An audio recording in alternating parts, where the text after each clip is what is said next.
Story 1. The Eye of Ra. J. Bennett hadn't noticed the chubby man sitting alone in the corner booth until it was nearly time to close. He had been wiping down a couple of pub tables in the bar area when he spotted him, noshing on a plate of big bucks and Fuego Jalapeno poppers, and watching Division III college football highlights play on the television mounted on the wall. There was nothing particularly interesting about the chubby patron. His brown argyle sweater vest and khaki trousers didn't exactly command attention, and his plain, unassuming features did nothing to accentuate his remarkably ordinary appearance. Yet still, there was something curious about the man that Jay couldn't quite put his finger on. Closing time meant Jay would soon be spending the next hour and a half mopping puddles of urine off the bathroom floor and hand-drying dishes in the kitchen, while Trevor, his 19-year-old zit-faced assistant manager, played Flappy Bird and browsed Facebook on his phone. Jay hated closing the restaurant, mostly because he despised answering to a lazy community college washout almost half his age. From where he was standing, he could see Trevor sitting in the office at the back of the restaurant, staring into his phone and giggling away like an acid-dropping Ray Bunny at Burning Man. Any minute, Jay thought to himself, any minute the little shit's gonna stroll his pimply ass out here and force me to scrub the toilets till they fucking shine. I just know it. Excuse me. The voice that interrupted Jay's pity party was soft and sophisticated. Right away he could sense an air of intelligence in its tone, something not commonly heard at big bucks, wings, and beer. Jay looked up to see the man in the brown argyle sweater vest waving him over to his booth. Yes, you, sir. Excuse me, but may I speak to you for a moment? Jay glanced back towards the office. Trevor was busy furiously tapping away at the screen of his iPhone. He let out a sigh and sauntered over to the booth. You need the check. We're closing soon. Not necessary, replied the chubby fellow. I already cleared my tab with the pretty young thing who works behind the bar. Jay tossed the towel he was holding over his shoulder and folded his arms across his chest like a nightclub doorman. Then what can I do for you, mister? Well, the man paused briefly to collect his words. You're Jay Bennett, correct? Hearing his name come out the mouth of a total stranger felt like an unexpected punch to the gut. I am, Jay said, doing his best to appear unmoved by the chubby man's inquiry. It was defense mechanism he had developed during his stint in prison. Jay found out very fast while serving his time that the best reaction to an unforeseen predicament was typically having no reaction at all. And you are? Oh yes. Where are my manners? The man in the sweater vest extended a sweaty palm out towards Jay. My name is Robert Wilkins. Dr. Robert Wilkins. Jay remained silent, stonewalling the doctor, causing him to retract his hand. The chubby man studied the ex-con silently before continuing on. FYI, I'm not the kind of doctor who went to med school. My degrees are cultural anthropology and archaeology, ancient Egyptian studies to be exact. My colleague and I have published hundreds of papers on the subject. Feel free to look me up if you don't believe me. A quick Google search should confirm my claims. Honestly, I don't really give a shit, grunted Jay. What is it that you want? Already. The doctor neatly folded his napkin and used it to dab his brow, a mannerism reminiscent of a 19th century plantation owner. Right. I suppose there's no further need for introductions. Might as well get right down to it. J. Bennett, I'm here tonight because I have a job for you. I already have a job, and if you're trying to hire me to do something illegal, then look elsewhere. I'm on parole, and I don't plan on going back to prison any time soon. Jay snatched the towel from his shoulder and started towards the bathrooms. Wait, please, the doctor desperately blurted out. This job pays well, I promise. Jay spun around with every intent to tell him off, but froze when he spotted the sly smile that had crawled its way across the chubby man's face. Besides, it's a hell of a lot more fun than scrubbing toilets, asterisk, asterisk, asterisk. The doctor waved a hand, inviting Jay to sit across the table from him. With two pudgy fingers, he nudged his plate of jalapeno poppers aside, then bent over to retrieve a black leather briefcase that had been sitting at his feet. Jay scooted into the other side of the booth. He swiveled his head to glance back at the office. Trevor was still gawking like an idiot into his phone. How do you know my name? Jay asked. My associate gave me your information. He said who you are, what you do, where to find you. He told me about your criminal record. 12 counts of burglary, 3 counts of drug trafficking, and assault with a deadly weapon. He said you beat a man with a crowbar. I was defending myself. The guy shot my partner.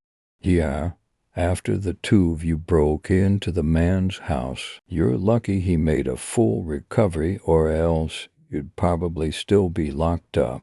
I'm surprised you even found a gig at a hole like this. Jake glared at the doctor, his lips twisted into a frustrated scowl. I'm not here to judge, though. After all, the chubby man popped the latches of his briefcase and lifted the lid.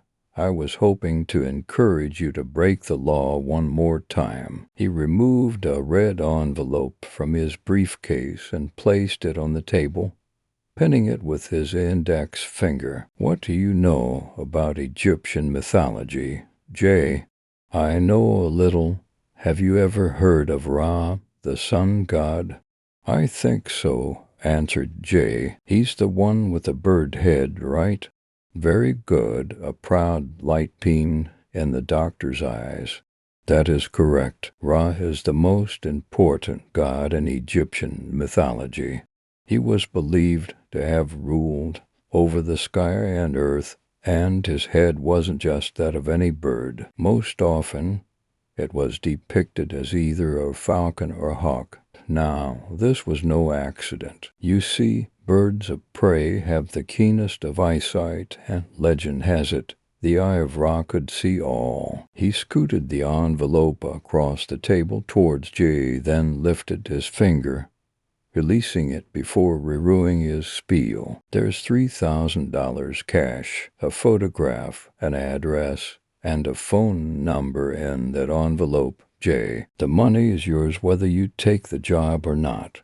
If you do accept my offer, there will be an additional $7,000 in it for you. The photograph is of an artifact I'm asking you to steal for me.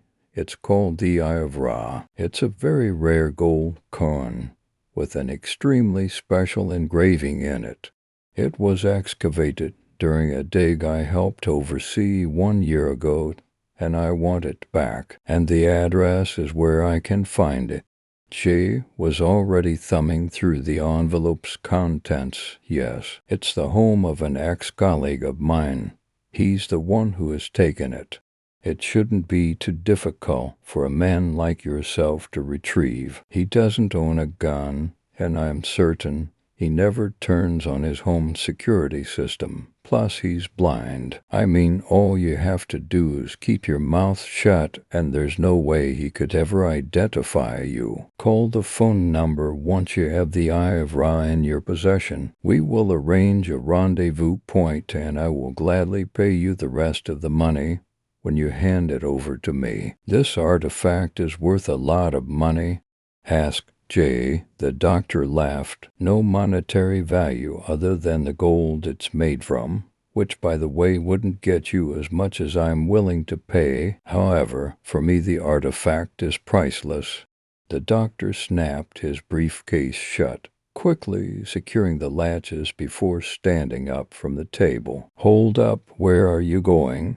asked Jay. "I still a lot of questions. Why me?" "Every single one of your questions will be answered soon, Jay, but I'm afraid I don't have time to stick around right now. You're a skilled thief. This job will be a cinch for you. Call me tonight when you have the Eye of Ra." Tonight, the chubby man in the brown argyle sweater vest flashed him a haughty smile. "Good night, Jay. Hope to hear from you soon." Jay tucked the envelope into the waistband of his pants as he watched the peculiar patron amble out the door. A shrill, high-pitched screech suddenly broke the silence of the now empty restaurant floor. Bennett. Jay twisted around in his chair to see Trevor's lanky frame hovering in the office doorway. "Big Buck doesn't pay you to sit on your ass. Get in the bathroom before I call your P.O. I want to be able to eat off those toilets." Asterisk, asterisk, asterisk. The rest of Jay's shift seemed to fly by simul over the doctor's proposition. Every now and then he'd run his fingers across his waist, feeling for the contours of the envelope still stuffed inside his pants, just to make sure he hadn't dreamed the whole conversation up. The doctor had told him the gig paid $10,000, more money than he made in 3 months wiping down tables and washing dishes. He thought about how degrading was working under Trevor. There was only 4 months left on his parole, and he had already decided he was going to quit his humiliating court-appointed job as soon as he was out from under the thumb of the justice system. That kind of cash would go a long way until I could find a new way to make some money, he thought to himself while puffing on his after-work cigarette in the parking lot of Big Box. Jay tugged the envelope from his jeans and searched through it until he found the photo, the artifact. An icy cold chill swept through him as he gazed down to the picture in his hand. The design etched into the face of the coin was breathtaking, a pattern so mesmerizing Jay didn't even notice the cigarette fall from his mouth while he ogled it. All at once, he felt the urge to hold the coin, to grip it between his fingers. "The Eye of Ra," Jay whispered. His decision had been made. Not more than a minute later, he was punching the address into his GPS as he pulled his car out of the parking lot. Asterisk, asterisk, asterisk.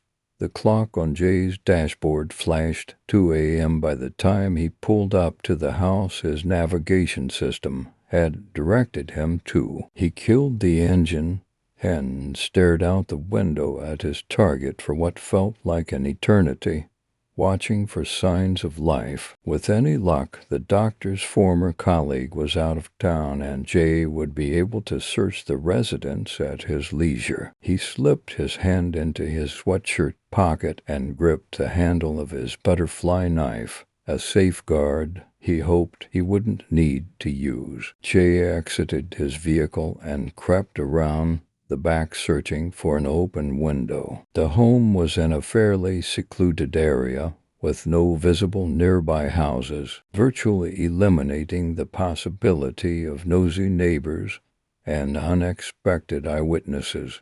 It was the kind of place that a cat burglar dreamed of hitting. Jay slinked his way through the shadowy yard towards a wide-arched window in the back of the house. With a gentle nudge of his hand against the glass, it swung open, allowing him to slip inside. The doc just might have been right about this being an easy job, Jay thought. This guy doesn't even lock his windows." He was now standing in a living room decorated with expensive-looking furniture and ostentatious art. Hanging on the wall was a replica of Picasso's The Weeping Woman. Jay examined it closely, trying to discern if it had any value, even going so far as to lift it from its hanger, before he noticed the Aaron Brothers Art Mart sticker tag that was still attached to the back of the frame. "No need to hang it back up, Mr. Bennett. I never liked that piece anyways. My ex-wife decorated the place." The voice stopped Jay dead in his tracks. "Yes, Mr. Bennett, I know you're down there. Won't you please join me in my study?" Jay leaned the painting against the wall and scanned the room, searching for the source of the voice. "The study, Mr. Bennett. I'm in my study upstairs." He located the staircase in the floor. Without a word, Jay removed the knife from his pocket and tiptoed up the steps. The voice had identified him by name.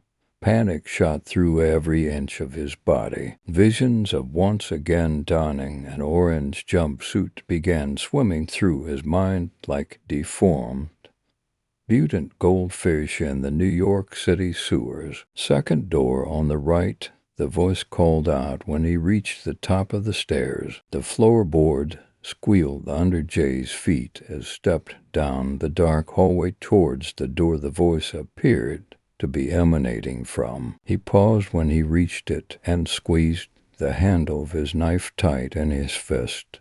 There was no hint of light leaking out from underneath the door. Whoever was waiting for him in the room was doing so in pitch blackness.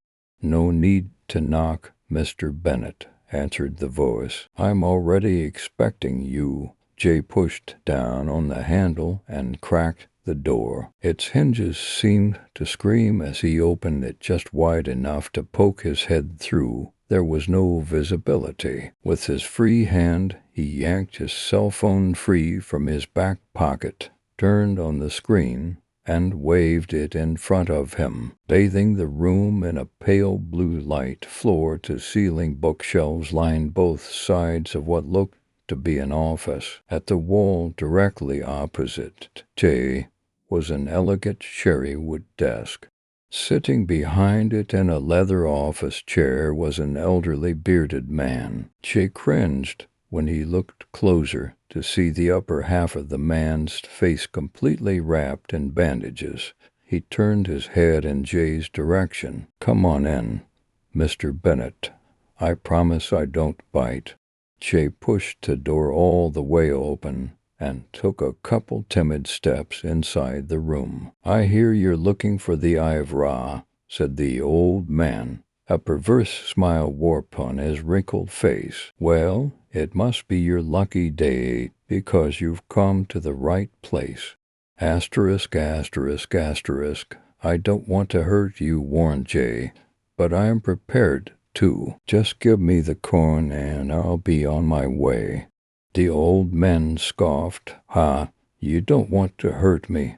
Unfortunately, that's not for you to decide. Listen, quiet, Mr. Bennett."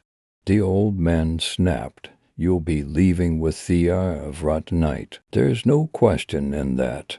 But I figured I'd at least disclose to you a little about the hell you're about to unleash on yourself first. My associate, Dr. Wilkins, already told you about the coin. We excavated it a year ago during a dig of an ancient unmarked tomb recently discovered 53 kilometers outside of Cairo." Dr. Wilkins asked Jay. "Yes, Dr. Robert Wilkins, my associate, the man who hired you to steal the artifact.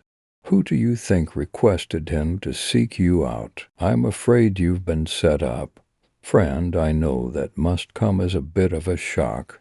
"I'm not shocked," replied Jay. "I just don't believe you." The old man smirked. "Oh, you will in time. Now, where was I? Yes, the dig. Wilkins and I were able to recover quite a bit from the tomb. most of which is currently touring the country, traveling from museum to museum. The exhibit is quite lovely, and I'd advise you to give it a visit next time it stops back in town. But that won't be necessary. She darted towards the old man and swung his knife downwards, burying it in the desk's polished wooden face. That's enough. Just give me the coin, or the next time I stick this knife in anything, it's going to be your neck. The old man opened the drawer of his desk and extracted a small leather pouch from it. Now that he was closer, Jay could make out brown splotches speckling the bandages that covered his eyes.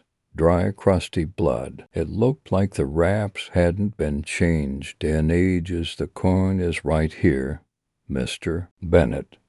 But I hope you don't think you've intimidated me into giving it to you. It will be yours in time, but I will finish telling you my story first. Listen, I don't care about not all of what we recovered from the tomb made it to the exhibit, though the old man continued. You see, the coin in this bag conveniently went missing without anyone else even knowing it existed. I discovered it myself in the hand of one of the mummified corpses we found in the tomb. A young priestess no older than 16 when she was buried. It goes against my code of ethics to take souvenirs from an excavation.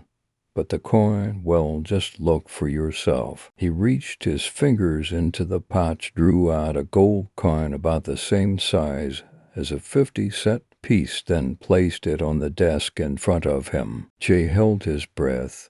The design etched into its face was hypnotic, far more captivating in person, and it was in the photo. The Eye of Ra, the old man whispered.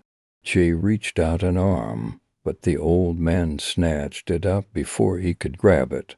Not yet, he shouted. I'm not done with my story. I discovered something fascinating about this artifact very soon after taking it in my hand. It passed on to me a strange ability. A sort of clairvoyance, if you will. I could sense things, Mr. Bennett. I knew what others were thinking before they said it. What things would happen before they actually occurred. Soon after, these powers took on other attributes. I learned I could read minds, anyone's I wanted. I didn't even need to be in the same room as them, hell, the same continent even. That's how I discovered my wife was having an affair. She tried to say something, but he couldn't find the words. His eyes remained glued to the coin in the old man's hands. Dr. Wilkins was the only other person I ever shared this secret with, but even he doesn't understand what my powers would eventually become. He thinks they just drove me mad, but he doesn't understand. He doesn't understand that the Eye of Ra really does see all. Give me the coin, muttered Jay. I need it. The old man laughed. Of course you do. I knew that the power was getting to be too much once I realized I couldn't turn it off. The thoughts of billions of people all streaming through my mind was maddening in its own right. But that was just the tip of the iceberg, really. The Eye of Ra's true power is much more horrifying. Imagine, Mr. Bennett, imagine being able to see everything. Everything that ever did exist and everything that ever will exist. My eyes no longer perceive the world the way that you do. My mind no longer experienced time in a linear fashion. I've seen it all the good, and yes, Mr. Bennett, all the evil as well. I witnessed Vikings rape and pillage civilizations that no longer exist. I viewed countless genocides occur throughout the course of human history. I looked through the terrified eyes of a 12-year-old Pakistani girl in the year 2087 as the heat of a nuclear bomb engulfed her and her schoolmates in flames. The old man whipped his hand up to his face and began tearing away at his bandages. I couldn't take it any more, Mr. Bennett. I couldn't bear to look any longer. That's why I did something about it. That's why I dug my eyes out of my face. She recoiled at the horrid sight now in front of him. 2 gaping, blood-caked craters sat in place of eyes on the man's mutilated face. Dr. Wilkins believed he was helping me con you into transferring the curse, but he doesn't realize it doesn't work like that. It won't transfer, it will spread. Even removing my eyes has only given me temporary relief. The visions are already starting to come back to me. Soon they'll dominate my every thought again. The only way to be rid of it is to die. You're fucking insane, shouted Jay, and you're in denial. There's no point trying to convince you anyways. You'll learn the truth soon enough. You see, you're the next man to bear the burden of this power. I've already seen it.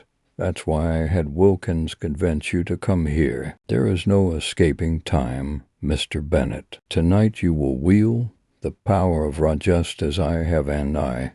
Tonight I will die and finally be free of this wretched curse. The old man stretched an arm out and ripped Jay's knife from the desk. Without warning, the maniac dove at him, slicing the blade wildly through the air. Jay grabbed hold of his arm, knocking the blade away, but dropped his cell phone as they wrestled to the ground. With Jay's only source of light gone, darkness once again enveloped the study. The old man was stronger than he had anticipated. Jay gagged as the blind lunatic wrapped a hand around his throat. It felt as though he was crushing his trachea. Jay reached his arm out, desperately searching in the blackness for something to strike his attacker with. A hard plastic object brushed up against his fingertips, and instantly he knew what it was. Jay wrapped his hand around the handle of his knife, then thrust his it upwards until he felt it penetrate flesh. The grip began to loosen around Jay's neck, and with a thud the old man slumped to floor. Jay could feel the warmth of his blood begin to pool around both of their bodies. He pawed around on the ground for his cell phone, eventually finding it underneath the cherry-wood desk. A pale blue light swam back into the room when he powered the screen back on. The old man's body lay motionless on the floor, the point of Jay's butterfly knife submerged deep within the side of throat. Jay leaned against the desk and gasped for air. Under the light from his cell phone, the blood still spilling from the old man's neck took on a deep purple hue. Jay bent over, yanked the blade from his throat, then wiped it down on a part of the carpet the old man hadn't gushed on. In the dead man's hand, Jay spotted the coin. He pried the artifact from the corpse's fingers and stumbled out the door. An ice-cold shiver ran up his spine, causing his body to tremble when he looked down to the bewitching artifact resting his palm. There was something strangely comforting about holding it. When he made it outside to his car, Jay searched through the red envelope the doctor had given him until he located the phone number, then dialed it into his keypad. "I'm sorry, but the number you're trying to reach has been disconnected. Please hang up and try again." Jay cursed into his phone at the automated message. He had been given a fake number. He sighed and started up the engine of his car. At least he still had the doctor's name. It wouldn't be hard to look him up. Now that Jay had a homicide on his hands, he figured he'd pay the doctor a visit in order to tie up any loose ends. As Jay pulled away from the house, he reflected on what the crazy old man had said to him. The eye of Ra sees all. What a crock of shit, he thought. A pair of headlights approached, in the distance from the opposite direction. Ever so briefly, Jay felt his brain go numb as a static image appeared in his head. A picture he could see in his mind's eye. "It's a blue Dodge Neon," he unconsciously blurted out. A 2005 Marine blue Dodge Neon drove past his car. Story 2. The Coal Yard. It was the summer of 1987.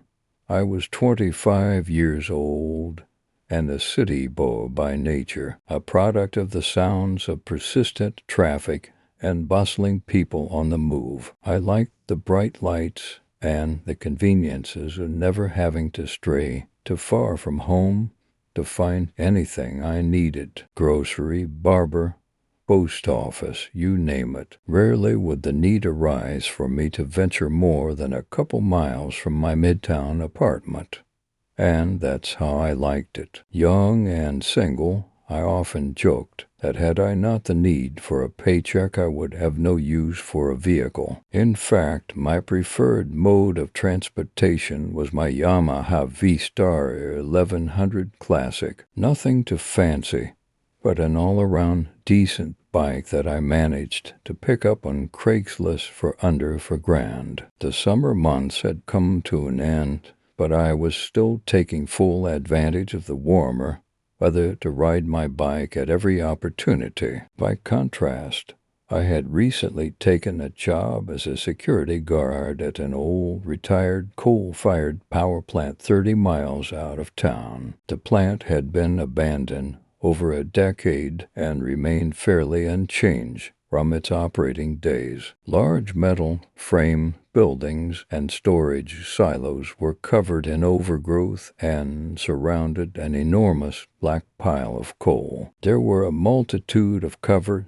conveying belt systems that appeared to run from under the ground below the coal pile, working their way up to the tops of several of the buildings and structures. I would find out later that these conveyors were connected by underground tunnels beneath the coal pile. From there they would run the coal up to the tops of the other buildings, where it would be crushed down and then transferred to the silos before being used as fuel for the boilers. I was hired to work the night shift 6 p.m. to 6 a.m., but the pay was surprisingly good, twice that of similar jobs, and I didn't mind the change of scenery, to be honest. Beautiful night skies full of stars and things I hadn't the privilege to notice among the incessant lights of the city. It was quite the peaceful setting with 80 acres of remote property along the river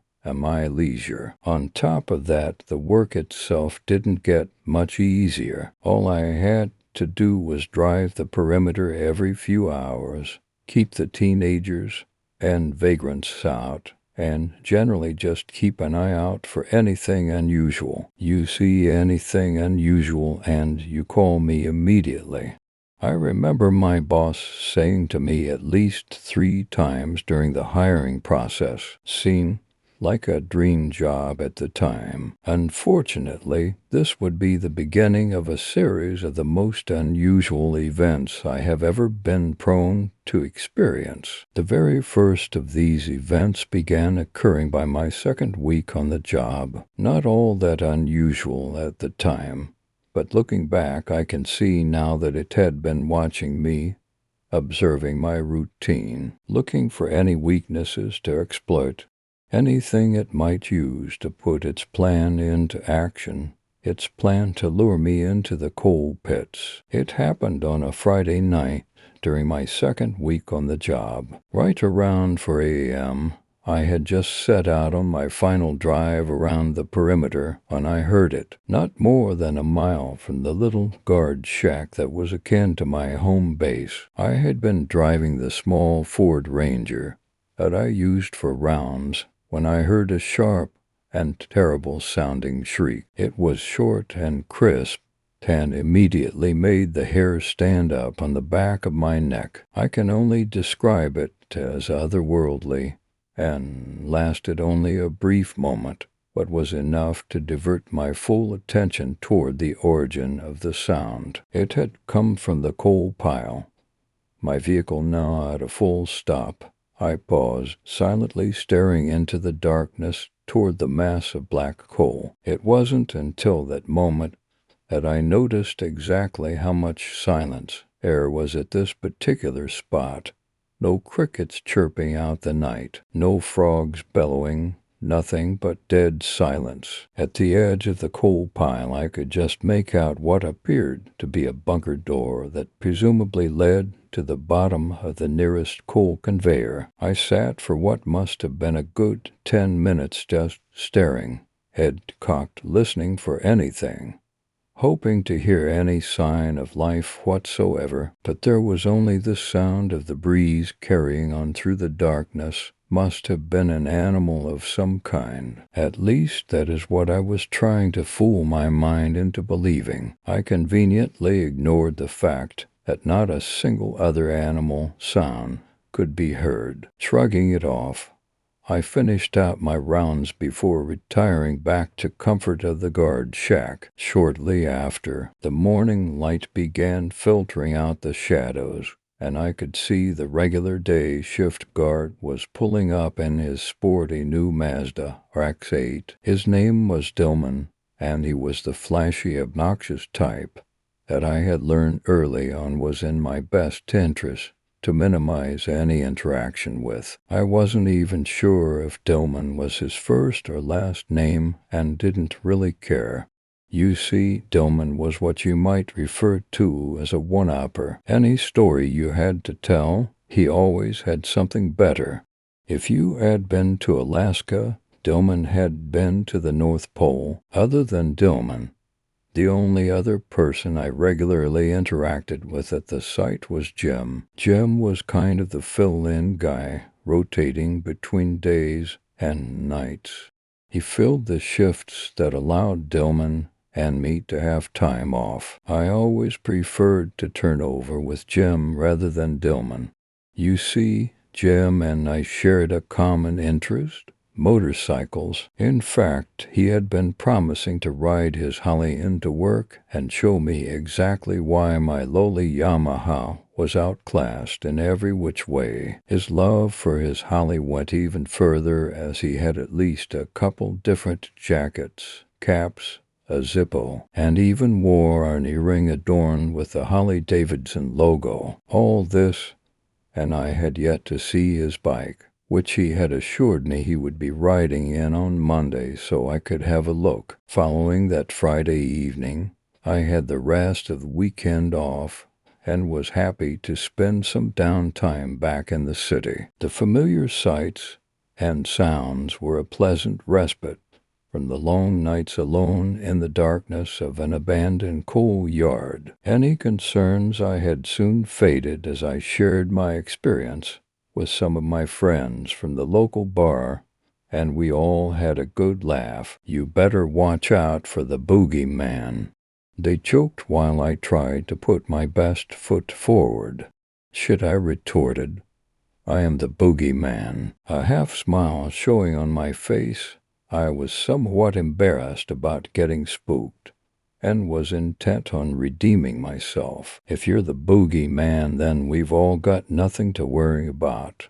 They floated back, my redemption not going over too well. Later that evening I found myself drunk and staring into my bathroom mirror. They were right. I looked about as intimidating as a 12-year-old girl dressed for church. I was going to have to upgrade my image. I plopped myself into bed and passed out, thinking of various tattoos and locations to promote this image. Armed with a new purpose and a brand new handheld spotlight I had purchased at my local hardware store, I was fully prepared for my Monday night shift.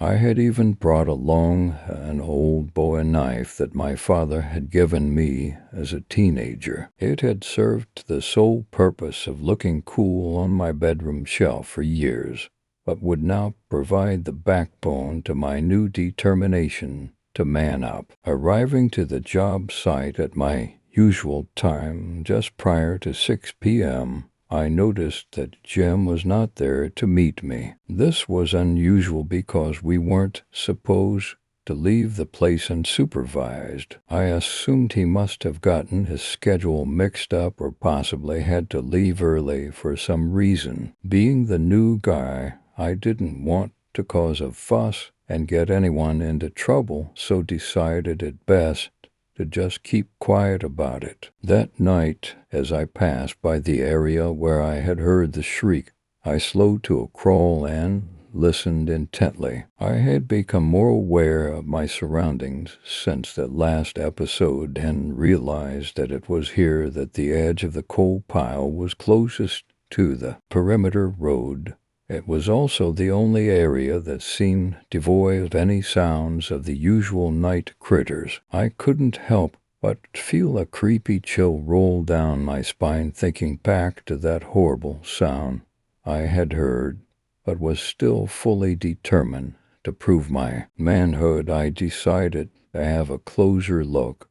Placing the truck in park, I grabbed my knife and spotlight and headed out toward the bunker door. It wasn't until I was a few yards away that I began to notice the odd odor. A sort of mixture of sulfur and decaying flesh is about as best as I can describe it. It was faint enough to keep me from gagging, but distinct in its own unusual way. I directed the spotlight to the door of the bunker and saw that it was ajar by a few inches. A cool breeze emanating up from below and out the door was seemingly the source of the odd smell of decay. As I moved closer to the opening, the strength of the odor awakened a reflex that caused me to cover my nose and mouth, positioning my face into the elbow of my shirt.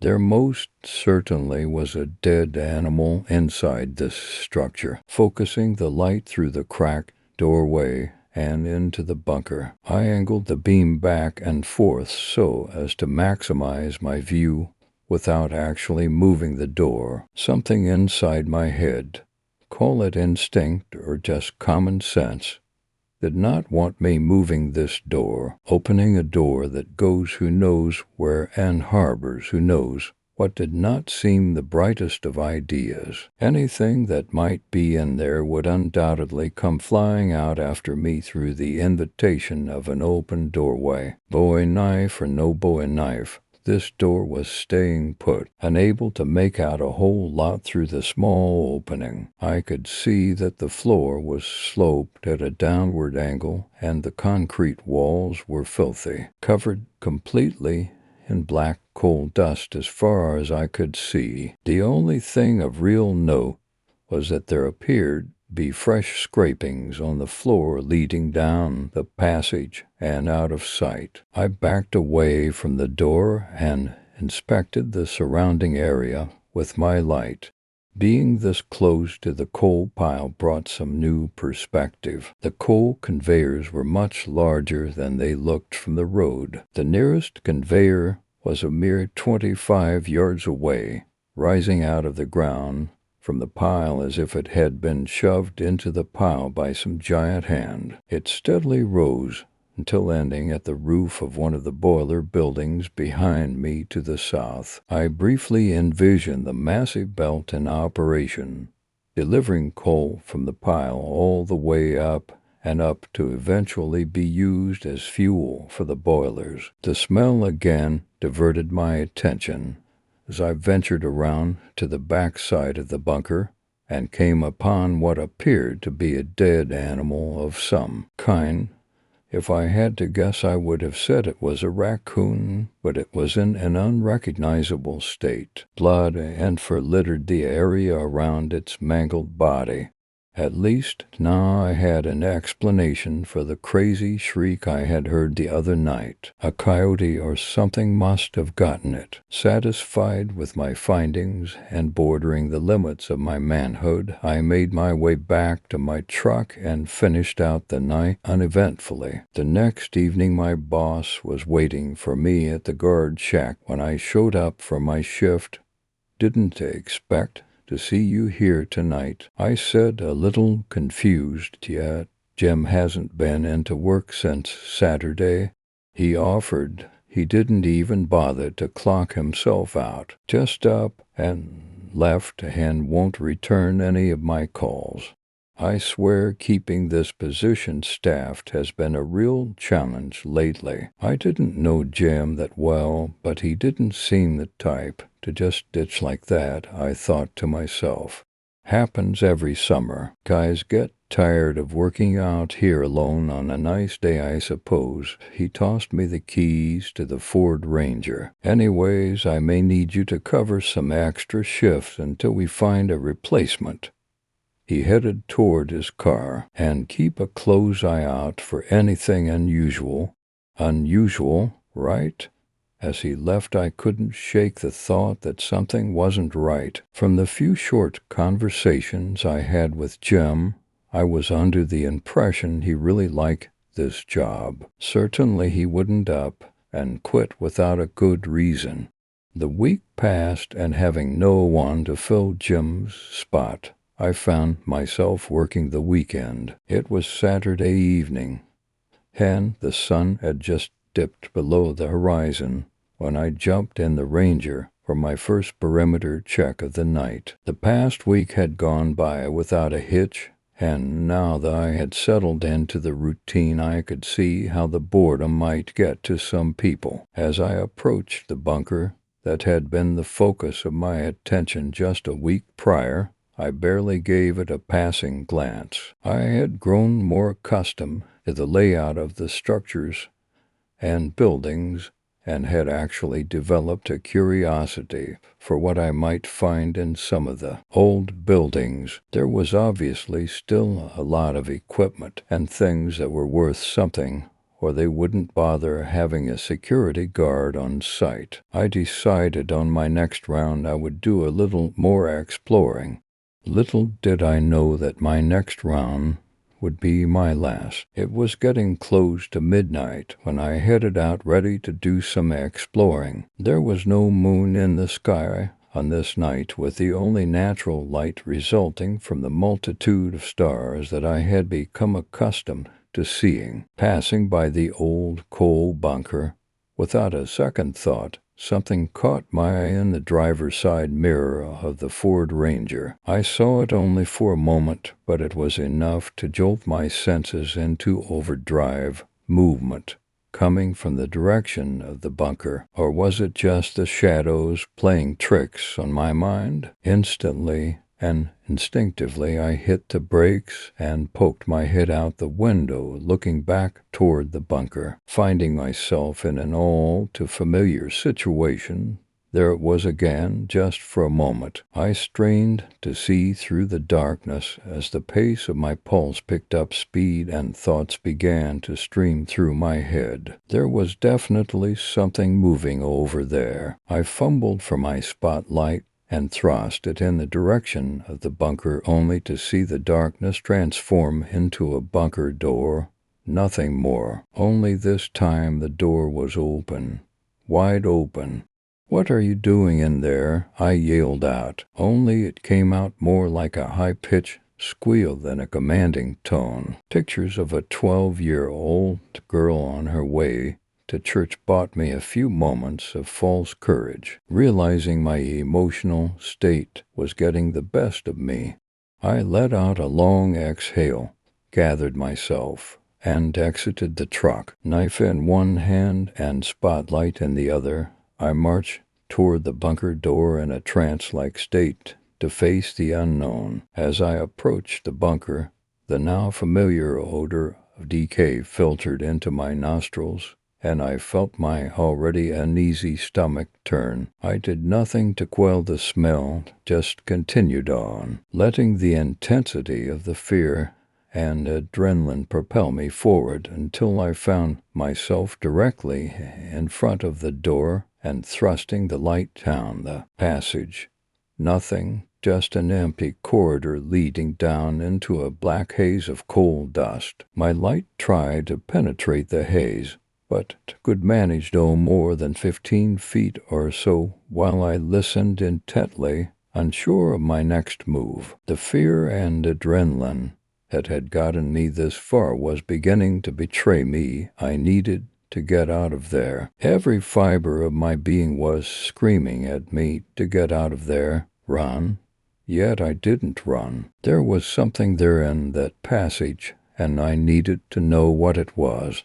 I knew if I ran now I would never come back here again. With a brief glance behind me, I began shuffling my way in to see further down the passage. Left foot forward, right foot up to meet it, with my upper body lagging behind as if to beg the question of my feet's intent. My focus and my knife were directed toward the extent of passage floor that was the furthest visible point. I knew that at any moment something was going to come barreling at me from below, following the scraping marks that I had noticed previously. I continued my shuffling motion a short way into the passage when the unthinkable happened. A sharp slam and quick wind gust followed by an audible click sent a shock wave of emotion through my body as I knew instantly what had occurred. The door had slammed shut behind me.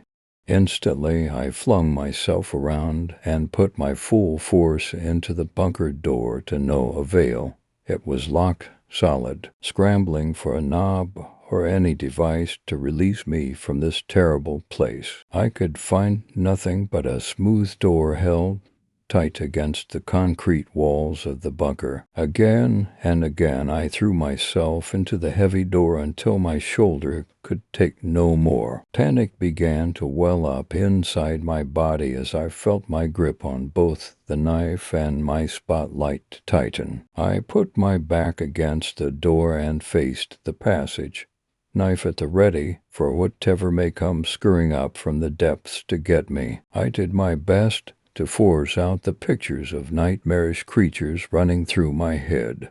Some teenage kids pulling a prank, that's all it was. Minutes seemed like hours, as the only sound was my heart rapidly beating in my head. Nothing came. I stood there, crouched in the corner of the door on the defense for who can say how long. Time had ceased to exist beyond my own breathing and heartbeat, waiting. As I continued my defensive posture, listening intently, a glimmer of hope shot through my head. The conveyors. If I could make my way to the bottom of the conveyors, I could climb up and out to the top of whatever building it happened to go to. It was enough to provoke an immediate sense of relief that I had a way out. I simply had to proceed down the passageway and find one of the conveyors leading out. This paired with the logic that whoever had locked me in here was undoubtedly outside the bunker, provided enough courage for me to begin working my way down the passage. I slowly followed the passage downward about 30 yards or so before it leveled out and made a sharp right turn. The scrapings on the floor continued along in front of me, while my imagination dreamed up various ominous sources for its existence. A dead carcass dragged down into the pits, a human? Thoughts of Jim bounced around in my head.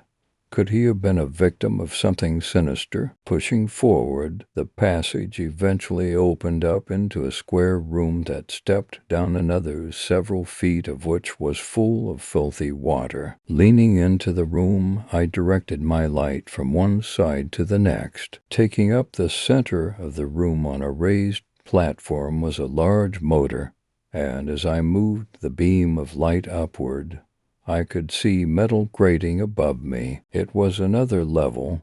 This was at the bottom of the conveyor that represented my way to freedom. I could see it rising up at an angle toward the ground above. Surveying the room further, I located a stairwell on the opposite side of the room. This is where I needed to be. I took one last glance behind me for assurance and dropped a leg into the murky water to test its depth. About 3 feet down I found the bottom and eagerly waded, and to make my way to the other side. I barely noticed the cold water clinging to my lower body as my eagerness to leave this place had overridden any lack of comforts from my surroundings. Halfway across, my foot caught on something under the water, and I tripped headlong into the murkiness. I managed to regain my footing almost immediately, but in the process had lost my grip on one of the two items that were most dear to me at this moment. It was the bowie knife. A brief query of the bottom with my feet came up empty,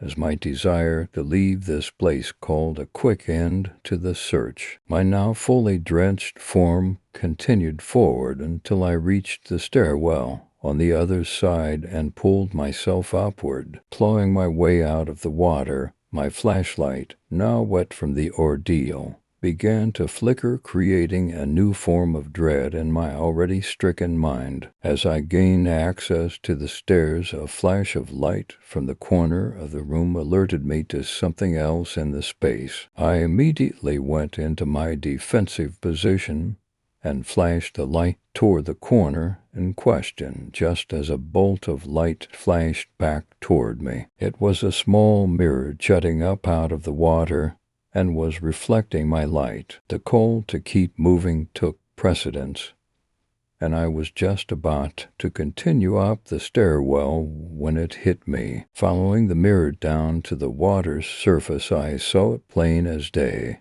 It was a motorcycle. I could barely make out a portion of the logo. It was a Harley-Davidson. Panic once again rushed into every pore of my mind and body. Flinging myself up the stairs, I could finally see my ticket to freedom. The bottom of the conveyor rose upward and out of this horrible place, like a highway to freedom. That was all I needed to know as I thrust myself up onto the belt. Scrambling upward, I had barely moved 10 feet before I saw it. Up ahead, halfway up the belt, it sat there motionless, grinning at me with an elongated mouth like it knew it had one. Too hideous to even be real, but there it was. It looked like a shriveled-up humanoid with skin that was a hairless gray and shiny like that of an amphibious creature. Its teeth glared through the smiling lips. I saw its chest heave as if annoyed by my flashlight, and it took in a volume of air before letting out a god-awful shriek. I now knew the true origin of that unworldly sound. My light flickering, it began to move. I felt my heart drop into my stomach as the panic turned to horror. The grotesque form was moving rapidly down the belt toward me on all fours, the flickering light creating a strobe effect as it approached. I could see its bony features and long skinny legs scaling down the conveyor with that bellowing grin on its face. I was stricken motionless with terror at the sight of it, and as it fell upon me I could see the grisly details of its face. It was disturbingly human, with thin and matted hair atop the head, large sunken eyes, sharp, jagged teeth that adorned the grisly smile, and large circular ears jutting out to either side. Attached to the left ear there was something small and shiny, and as I felt its teeth penetrate my neck, I made one final recognition. It was a small round earring with an embedded logo, Harley-Davidson. I awoke who knows how long later, hours, days, weeks, no way to tell. All the pain and fear had exited my body and was replaced with something new, something even more primitive. I could tell it was daylight as the light was penetrating from the top of the conveyor and hurting my eyes. Looking behind me, the darkness was inviting. I slipped quietly down into the blackness of the coal pits. The darkness now my greatest ally, a craving rose from within, an incredible urge to hunt. I thought back to those words I had announced to my friends only a week before, and a grim smile spread across my face. I was the boogeyman. Story 3. Marked for death, Bren was not a squeamish girl, but this was really pushing it. Okay, you want me to do what? Jasmine smirked. I want you to go in there and take pictures.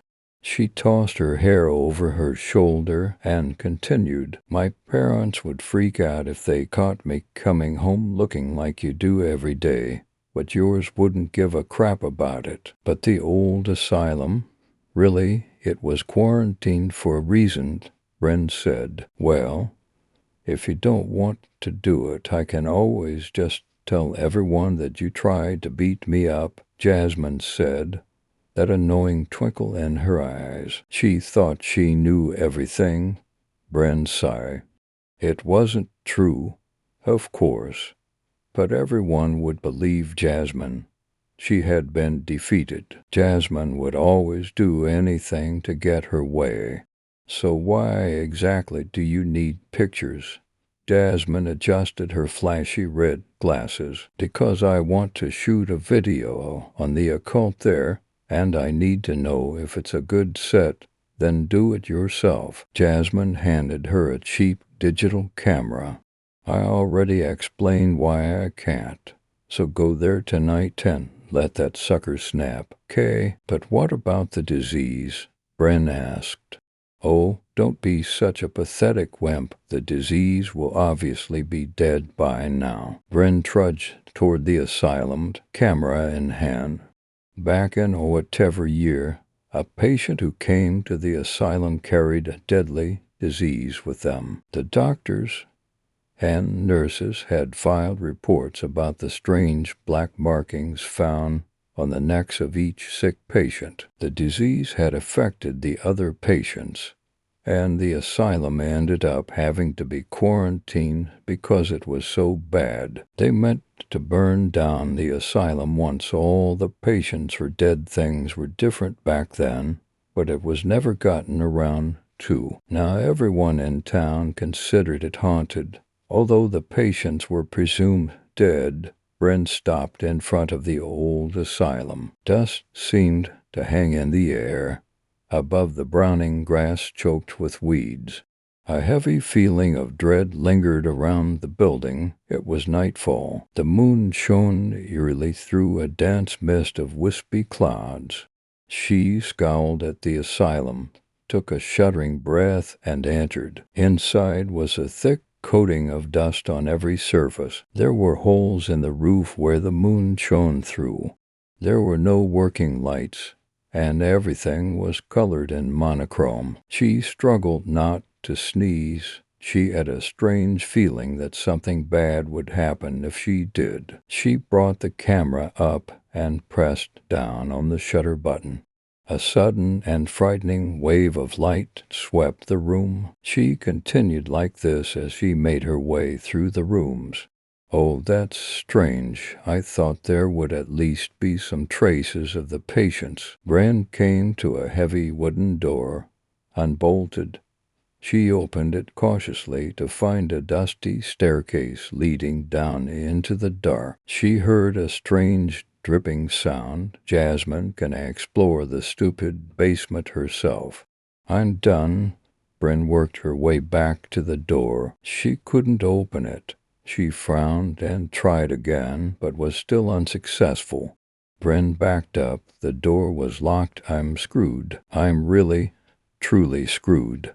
She heard the dripping sound. Louder this time. Something made a crash. Bren ran to the basement, which she had stupidly left opened, and fell down the stairs. She lifted her head only to see the door close. With a finalized thud, she was trapped. Bren stood up and spat her hair out of her mouth, trying to stay calm. It's probably just a prank, a stupid one, at that. That door will open in the morning, and there'll just be a bunch of obnoxious teenagers laughing at me. Right? Bren studied her surroundings apprehensively. She could see no more than a few feet in front of her, and, like the room above, everything was coated in dust. She took a few steps forward, arms outstretched, to feel a cold surface, the opposite wall. Bren frowned. It was a mirror roughly as big as a doorway. She peered at the glassy surface, but saw no reflection. Something scuttled behind her, and Bryn turned, clutching her camera defensively. There was nothing there, so she turned back to face the mirror and immediately jumped back, a scream escaping her throat. A man stood in the mirror, grinning eerily.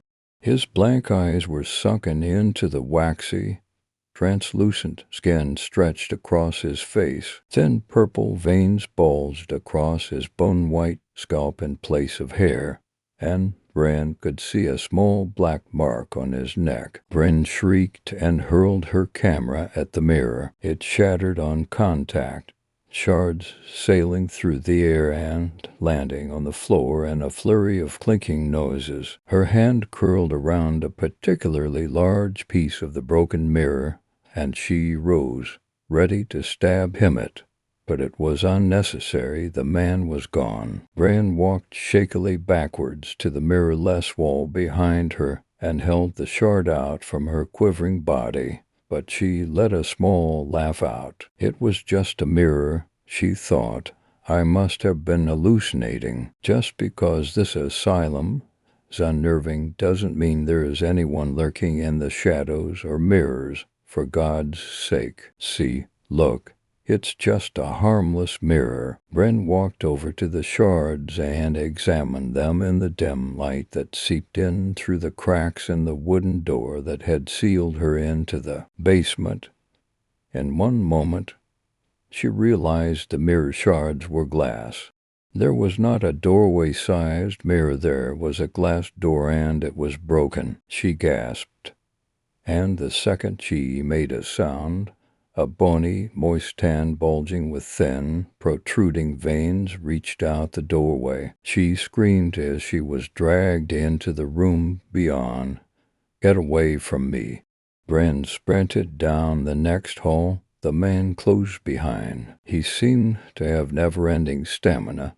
Then again, he wasn't necessarily running. She didn't know what to classify it as. He was simply there in a flash, chasing after her.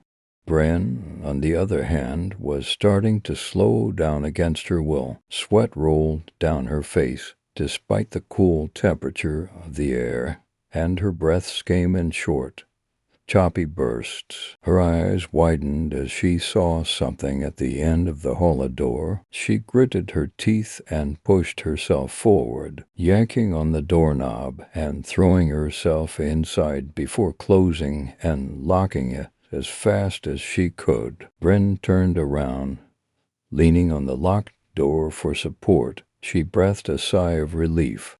Today, she thought, she wouldn't die, and then she saw it. From the dark shadows in the corner came what Bryn at first thought was a huge bug. But then she realized it was a patient with no legs. One eye hung from its socket by a thin tendon, the other socket empty, exposing thin, stretched yellow skin. It dragged itself toward Bryn with its arms, making a grotesque scraping noise. From its mouth issued a terrifying, inhuman screech like nails on a chalkboard. "No food," it rasped quietly, "but now there is a feast." It came closer to Bryn, exposing for rows of sharp, blackening teeth. Bryn was trapped between two killers. It came closer and closer, a trail of dark blood behind it. The blood was everywhere, on the walls, the floor, even the ceiling. A heavy stench of death and rotten things permeated the air in the room. Bryn had to restrain herself from screaming bloody murder as the thing's malformed face stretched into a bone-chilling smile. She backed up slowly, suddenly hitting something solid, the wall. "No, nanan. I'm going to die." Her bag bumped against the wall, and something fell out, glinting silver. A small flashlight, the kind a person would put on a keychain. An idea passed through her brain. Light. This thing had probably been living down here in the dark for who knew how long, so light would hurt it, right? Brain quickly crouched down, her fingers scrabbling across the floor to find the flashlight. She glanced back and forth nervously from the floor to the thing as she searched, the creature growing ever closer with slow, even movements. It wasn't even trying to hurry, like it knew that Bren was trapped and doomed to become its prey. No, where is it? Bren's panic grew worse with each second. The light, she had to find the light. She heard a soft hissing sort of noise behind her and realized that the thing was laughing. Bren turned to see the legless patient's face inches from her own. She struggled to hold in her scream as the thing's eye, dangling down from its face, bobbed up and down. She heard its erratic breathing. Its breath was disgusting. Bren backed into the wall as much as she could, knowing that she was going to die no matter what. Something gleamed in the darkness over the thing's shoulder, the flashlight.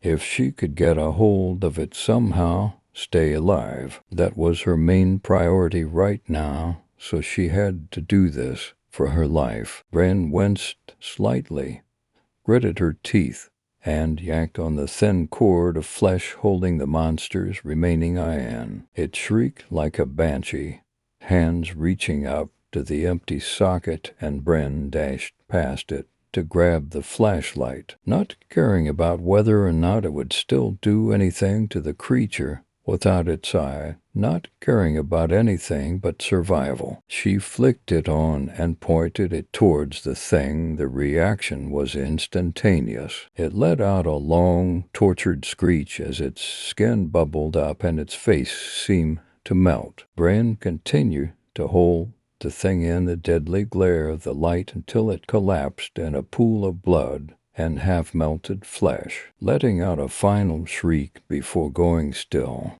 Nah, she just had to find a way out. Maybe the man was gone from the door. She turned just as a deafening knock rang out. Nope. Another knock came, and another. They grew louder and closer together, until Bren was withstanding awful pounding noises echoing all around the chamber. She knew that the door wouldn't last much longer. Bren had to find a hiding place fast. She desperately looked around the room, searching for something, anything that could possibly hide her. The only possible hiding spot was the dark corner of the room that the thing had come from, but that would be far too obvious. She'd be found right away, but she could always. Bren pursed her lips as the pounding continued. The man came bursting through the door, grinning madly. The creepy smile melted off of his face, however, when he did not see Bren. He flashed over to the dark corner, the spindly fingers of his hand curling into a fist and punching the wall, causing the stone to crack. He emitted an inhuman growling noise in rage and passed right through the wall to search for the girl. Bren slowly eased herself out of the remains of the thing and stood. There was blood and other things she wasn't sure she wanted to know the names of dripping from her, well, camouflage. She had not wanted at all to hide inside the thing's corpse, but it was all for survival, right? Bren fought back, hot tears welling up in her eyes. She was alive, and that was all that mattered. Bren knew she had to get out of the basement. She opened the door as quietly as she could. There was nothing in the dark hall. The night had gotten darker, and there was barely any light. Bren made her way through the hall based solely on sound. From one side of her came an eerie song. The notes seemed to settle in her mouth and nose and suffocate her. So she covered her ears and felt for the closest door with one hand. Bren's hand rested on a door handle, and she silently slipped into the room. The music had stopped, but she was in the room it had come from. There was a beautiful glossy white grand piano in the center of the room. She felt an unearthly pull towards the piano. Bren had never played one a day in her life, but she had to play it. The minute her hands struck the keys, a beautiful tune started, but soon it morphed into the painful song she had listened to in the hall. Bren tried to cover her ears, but something was forcing her to continue playing. As the song got worse and Bren started to panic, a knife was at her throat, and something dragged her off the bench, singing the terrible song in her ear. The blade was cold against her throat, and Bren saw a small hand materialize on the handle from the corner of her eye. The creepy singing in her ear was interrupted by a soft, girlish giggle. "You shouldn't touch my piano, you know. It'll taint it." Bren nervously took in a breath. "Can you take the knife away from my throat? You could hurt me." She figured by the girl's voice that she was young.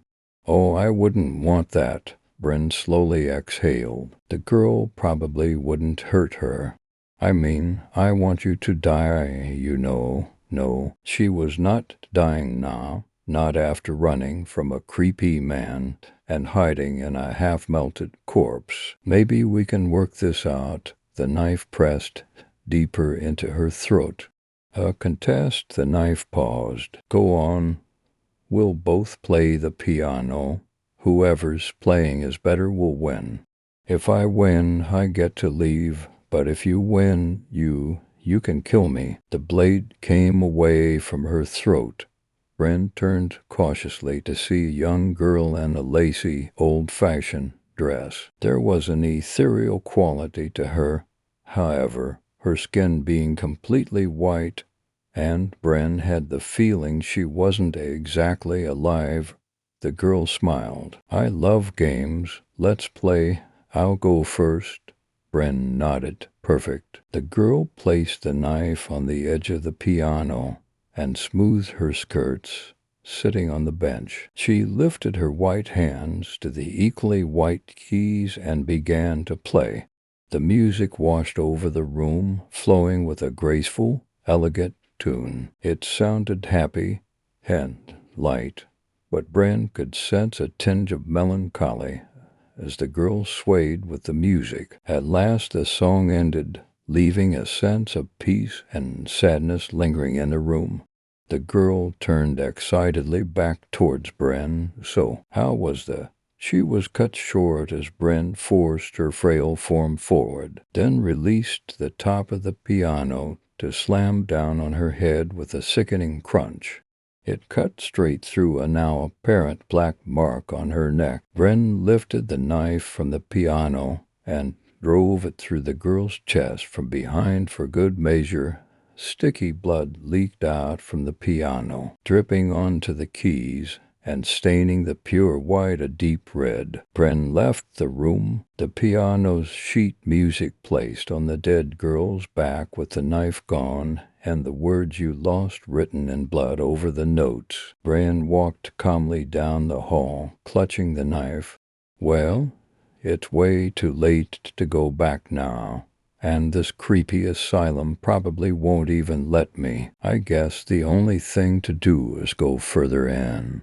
So Bren continued, and the hall seemed to go further down than it had originally appeared. The darkness seemed to be closing in on her as she set her gaze forward to see a door at the end of the hall. She reached out to place her hand on the doorknob, only to hear a sound and whirl around to face Jasmine. The small but persuasive girl was standing there in the middle of the hall, red glasses shining in the little light there was. Bren held her knife in front of her, ready to strike, but Jasmine backed away slightly. Bren scowled at her. "What are you doing here?" Jasmine said. "It's none of your business. I wanted to come in. You were being too slow." "How did you get down here?" Bren demanded. Jasmine shifted her weight onto her other foot nervously. "It's still none of your business. Let's just go." Jasmine marched past Bren, grabbed her wrist, opened the door and pulled Bryn against her will into the room. When they were in, the door disappeared to leave behind a solid concrete wall.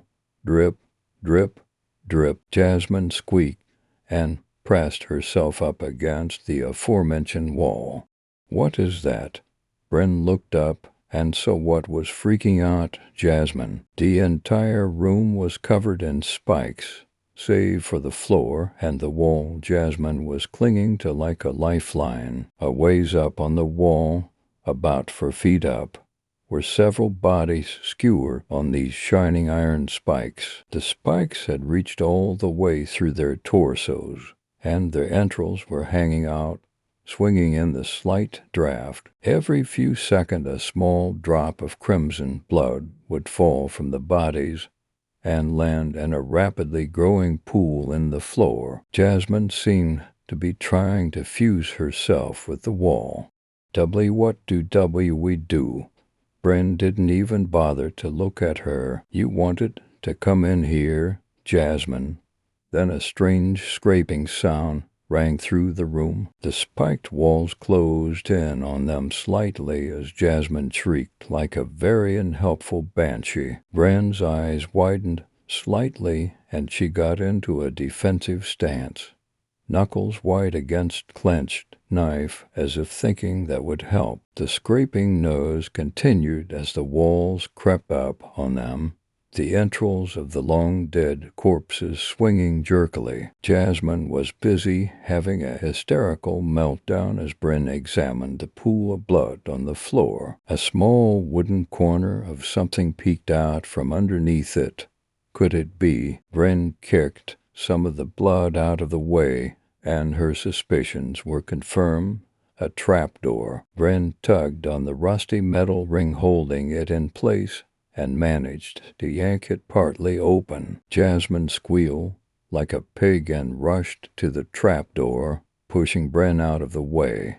Bryn quickly studied the spikes on the wall. There was only enough time for one person to go down the trapdoor before the spikes impaled them, too. So Bryn stabbed her knife through Jasmine's stomach and hurried down the trapdoor, turning to see black sand rushing out of Jasmine's wound. Jasmine had not been real. Bryn fell through the dark and landed in something soft, followed by a spattering of blood and a pair of cracked red glasses. As her eyes adjusted to the dim light, Bryn could make out a reddish tint all around her. Where was she? She tested the floor with her foot and found it to be spongy and soft. The chamber was suddenly shaken by what seemed like a pulse. She reached out warily, and her fingers met a series of slimy cords reaching from floor to ceiling. Bryn gritted her teeth and brought her knife through them. Whatever this room was, she wanted to get out. She continued to cut through the slimy cords, searching for a source of light until finally she broke through the last of them and burst out into yet another hallway. A pair of vast double doors stood before her. She cautiously pushed them open and open. She heard a strange sound from the ceiling. Bryn stopped dead and looked up, only to be smacked backwards by something very solid.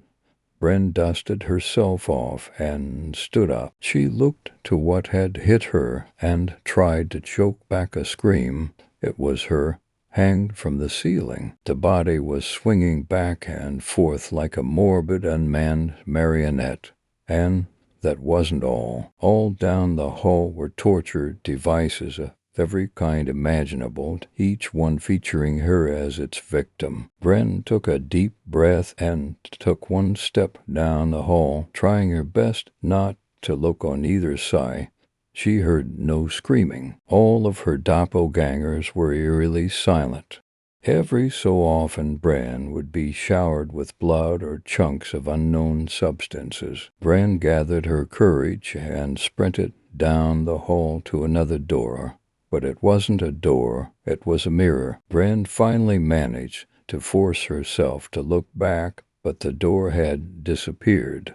On a whim, Bryn stuck her hand tentatively out to the mirror. It went through, so Bryn tightened her grip on the piano girl's blooded knife and walked straight through it. Inside the mirror, it was completely silent, even more so than the hall of torture devices. Bryn turned in a slow circle and saw herself reflected on every surface. She recoiled slightly as a small black mark on her neck came into view. Bryn closed her eyes. It's not real. It's just an illusion. It's not real, she repeated aloud. But it is, isn't it? Her eyes shot open to focus on a small girl peering over Bryn's shoulder in the mirror, the piano girl. Bryn jumped forward, away from the piano girl. But I killed you, the girl smiled and chuckled musically. Funny how that works, isn't it? But I'm here now to take my knife back. You need to be taught a lesson, you know. You touched my piano. She took a step forward, and that's not okay. Bryn tightened her grip on the stolen knife. I saw your head explode. You should be dead, the girl pouted slightly. Boy, didn't anyone ever teach you to listen? And not to take things. We covered this already. Now, give me my knife. Bryn gritted her teeth and sprinted down the mirror hall, the girl's sing-songy voice echoing after her. That's not very nice, you know. You shouldn't run away from your lessons. It's such an inconvenience to have to catch you again, you know. But I can do it, Sue. Bryn didn't wait for the girl to prove her claim. She ran even faster. The mirrors around her seemed to change in blurs of muted, glistening color, until she was running down the very first hall in the basement. The hall that had started it all. And there was the door. All she had to do was run up the stairs and open it. She suddenly heard a growl and a bone-chilling scraping noise. She knew without looking that the threats she had evaded earlier were back. Bryn reached the staircase, but as soon as she saw it, it drew itself back up, leaving a door 20 feet up on the damp wall. Unreachable. Instead, a normal man, was standing in front of Bryn. The monster stopped. They watch. You need to make a decision here, the man told her. You can stay here with us. We won't hurt you, not if you don't resist. You'll become one of us, living in the darkness, trying to recruit others who are unlucky enough to find us. We were all once like you. But our stories are to be told another time. Or you can take this box of matches, open this door. A door appeared behind his shoulder, and we can resume this chase. Bryn didn't hesitate. She grabbed the matchbox, not sure why she needed it, and threw open the door. An identical hall lay before her, a faint light at the end. She sprinted down it, getting a slight head start from the monsters, and reached the light. There was another door she opened, and she found herself in the ugly brown field in the front of the old insane asylum. The monsters stopped in the doorway. Very well, you've made your choice. Do what you wish with the matches. I suppose your fate is the same. It is all a matter of freedom. The monsters retreated. Bryn felt like sitting down in the field and crying, overwhelmed by the events she had just witnessed and survived. But she had a job to finish. She opened the matchbox, grabbed a match, lit it, and threw it towards the asylum. The old wooden building ignited, throwing heat onto her face. Bryn tore through the field until she reached the sidewalk, a line of burning weeds following her. As she made her way down the sidewalk, she heard sirens. Bryn smiled.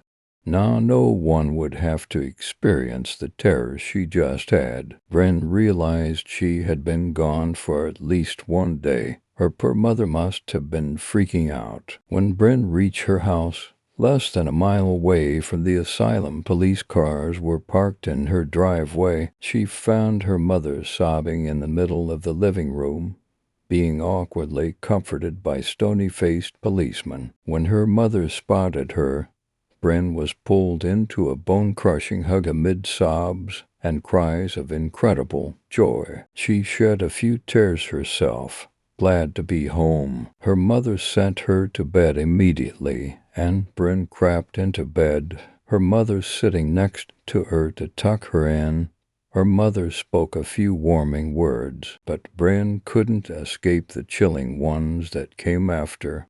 "Hey, honey, what is that black mark on your neck?"